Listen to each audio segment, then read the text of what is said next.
आत्ता आपण पाहणार आहोत बिल ऑफ एक्सचेंजचा फॉर्मॅट.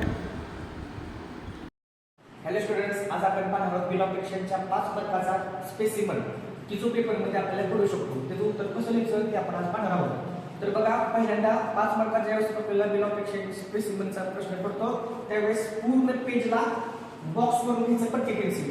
त्यानंतर बरोबर सेंटरला वहीच्या बरोबर मध्ये उत्तरपत्रिकेच्या बरोबर सेंटरला बिल ऑफ एक्सचेंज हे पूर्ण शब्द कॅपिटल लेटरमध्ये लिहायचे. त्याच्यानंतर त्याच्या उजव्या साईडला राईट साईडला ड्रॉवरचं नाव आणि पत्ता आणि तारीख या तीन गोष्टी लिहायच्या. ड्रॉवरचं नाव, ड्रॉवरचा पत्ता आणि date. Mister Mukund Desai, number 14 heritage comma Nagpur full stop पर डेट 16 जुलै 2019 फुल स्टॉप. त्याच्यानंतर त्याच्या अपोजिट साईडला कॅपिटल लेटरमध्ये लिहायचं स्टॅम्प पूर्ण कॅपिटल लेटरमध्ये रुपीज 30,000 की जी एक्झाम्पल मध्ये रक्कम देतात बिलाची रक्कम. त्याच्यानंतर पॅराग्राफ ठेवायचा. पॅराग्राफ घ्यायचा 90 डेज म्हणजे प्रत्येक एक्झाम्पल मध्ये डेज बदलतात. डेज मध्ये माहिती दिली तर डेज मध्ये लिहायचं. मंथ मध्ये जर माहिती दिली तर 3 मंथ्स 2 मंथ्स एक्झाम्पल मध्ये देतात. तशा पद्धतीने लिहायचं. आता ह्या एक्झाम्पल मध्ये 90 days after due pay to Shravan Gave. इथं जे नाव आहे ते नाव पेचं लिहायचं. कोणाचं लिहायचं?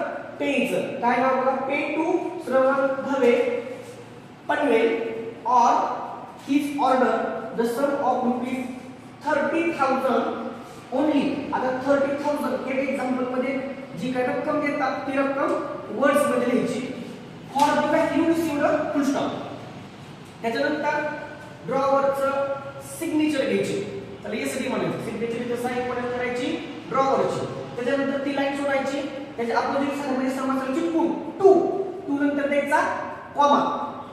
मिस्टर योगेंद्र तिलक नारायण पेठ अमरावती फुल स्टॉप. जिथं कॉमा पाहिजे तिथं कॉमा प्रत्येक वेळेस द्यायचा. कॉमा नाही दिला फुल स्टॉप त्याला मार्क्स भेटणार नाही. तिथं ड्रॉविंगचं नाव आणि पत्ता लिहायचा. त्याच्यानंतर त्याच्या खालच्या वेळेला बरोबर सेंटरला ऍक्सेप्टेड इथं सिग्नेचर करायची ड्रॉविंगची. फक्त नाव टाकलं चालेल.